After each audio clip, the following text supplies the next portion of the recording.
वो अभागा है जो माता पिता के आज्ञा का पालन नहीं करता है। माँ कोई आंख दिखाए, माँ कोई रुआब दिखाए, वो पुत्र व पुत्री अभागा है। तो सबसे हमारा प्रार्थना, वैसे तो करेगा इंसान अपने वाले, सिखाते रहिए, बताते रहिए। जो समझदार रहेगा, जिसके अंदर मेरे राम का भक्ति रहेगा, जिसके ऊपर मेन बात मेरे राम का कृपा रहेगा, वो समझ जाएगा। और जिस दुष्ट के ऊपर मेरे राम का कृपा नहीं रहेगा, उस इंसान को भैंस के आगे बीन बजावे, भैंस बैठ पगुराए।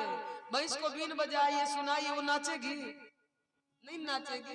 तो वैसे दुष्टों को आप सिखाते रहिए, समझाते रहिए, वो सुनने समझने वाले नहीं है। ऐसे ऐसे माता पिता को हमने देखा है कि अपने पुत्र के लिए, अपने पुत्री के चरित्र को देख करके वो माता पिता रोते हैं। इन नैनों ने महसूस किया है और देखा है कि वह माँ रोती है अपने पुत्र की, अपने पुत्री के चरित्र को देख करके। तो ऐसा अपराध जीवन में ना होए, वरना ये कथा सुनना, पढ़ना लिखना, कॉलेज जाना सब कुछ व्यर्थ है। तो थोड़ा थोड़ा प्रयास करिएगा।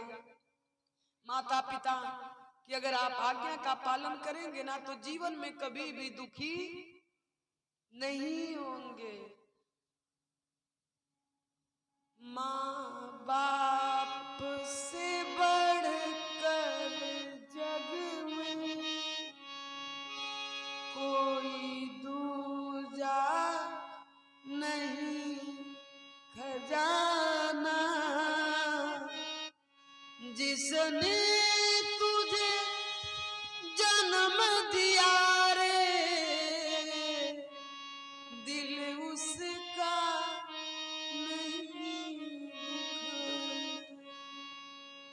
माँ बाप से बढ़कर जग में कोई दूजा नहीं खजाना।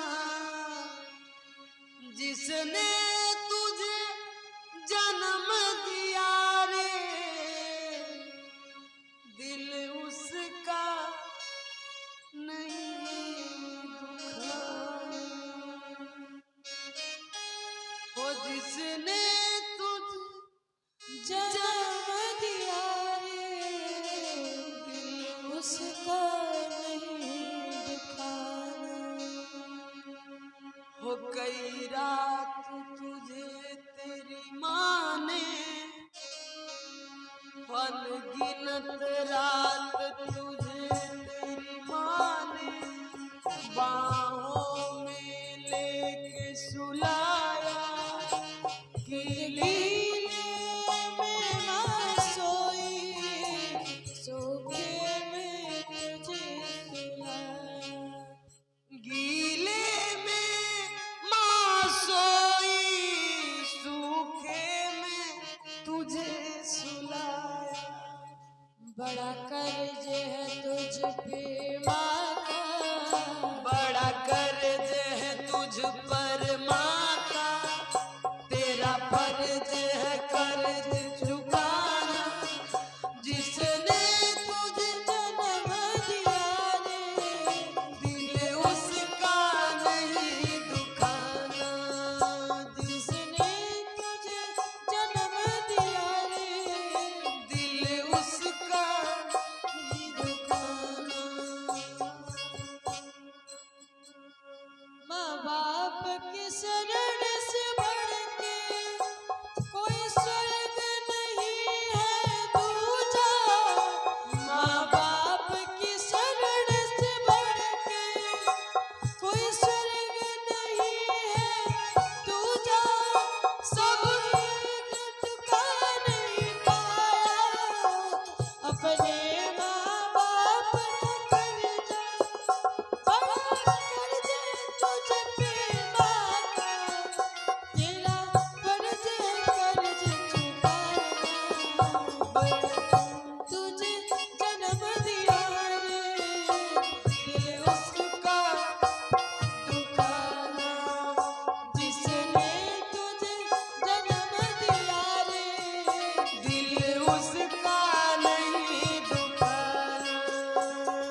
सभी मैयन की जय। भूल से भी ऐसा भूल ना हो कि माँ बाप के प्रति कोई भूल ना हो, वरना जीवन में कभी भी आप सुखी रह सकते नहीं। तो सबसे हमारी प्रार्थना, माता पिता की आज्ञा का पालन करिए। माता पिता से ही अपने आज्ञा का पालन मत करवाइए। ऐसे भी पुत्र हैं कि माँ विवश हो जाती है, मजबूर हो जाती है करने के लिए। अगर माँ विवश हो गई तो बैठा हुआ है सजा देने के लिए। वो नहीं ना विवश है, वो तो काटेगा ना, वो नहीं छोड़ेगा। भाई माँ तो क्या है, सहेगी, पैदा की है तो उसको तो सहना है, परंतु मेरा राम नहीं सहता है, तो इसलिए ऐसा अपराध जीवन में कभी मत करिएगा। माता पिता जो भी आज्ञा दे उनकी आज्ञा का पालन करिएगा। देखिए कठिन है, माता पिता पहली बात तो ऐसा काम नहीं कहते हैं कि जो आप ना कर पाए, लेकिन इंसान को कठिन लगता है। लेकिन अगर उसको समझे ना कि हमारा तो इसी में भलाई है, हमारे भगवान तो माता पिता ही हैं, वो भगवान तो यहाँ पे भेजा है, परंतु ये जो हमारी माँ है 9 महीने अपने गर्भ में रखी है ना, कितने मुश्किल से कितने पीड़ा को सह करके माँ जन्म देती है। ऐसा ही होता है कि जैसे इंसान अब ना जब बच्चे को माँ जन्म देती है, यही होता है कि भगवान अब ले लो हमको, अब ले लो, अब मैं जीना नहीं चाहती हूँ। नया जन्म माँ को मिलता है और इतना पीड़ा सहने के बाद भी अगर पुत्र बताओ तकलीफ दे तो वो माँ तो यही चाहती है ना कि भगवान ये दिन देखने से पहले हम ही समाप्त। तो अगर पुत्र नालायक होता है ना तो हम तो कहते हैं भगवान ऐसा पुत्र दो ही मत।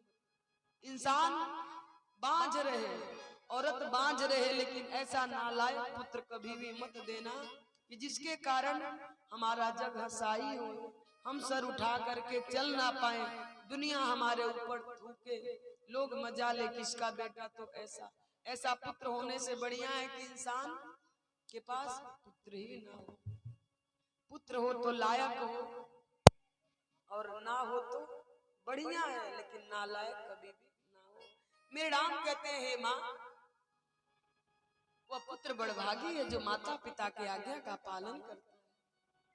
जो माता पिता की आज्ञा का पालन करता है ना पुत्र, तो चलही कुमार पर न खाने।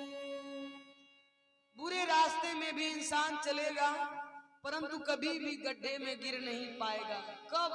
जब माता पिता की आज्ञा का पालन करेगा, तब माँ का आशीर्वाद सदा उसके साथ रहेगा ना कि मेरा पुत्र हमारे आज्ञा का पालन करता है। आप जहां भी जाओगे हर पल माँ की दुआ रहती है। क्यों? क्योंकि माँ की दुआ बद्दुआ कभी खाली नहीं जाती। माँ दुआ दे या बद्दुआ भगवान से टाली नहीं जाती। माँ की दुआ बद्दुआ कभी खाली नहीं जाती। ये वो दुआ और बद्दुआ है जो भगवान से कभी टाली नहीं जाती। इसलिए माता पिता की आज्ञा का पालन करें। मेरे राम मैया की बात को सुन करके तुरंत प्रणाम करके निकलते हैं अब तैयार होने के लिए वन को जाने के लिए। कौशल्या मैया के पास मेरा राम आता है, आकर के कहते हैं माँ पिताजी ना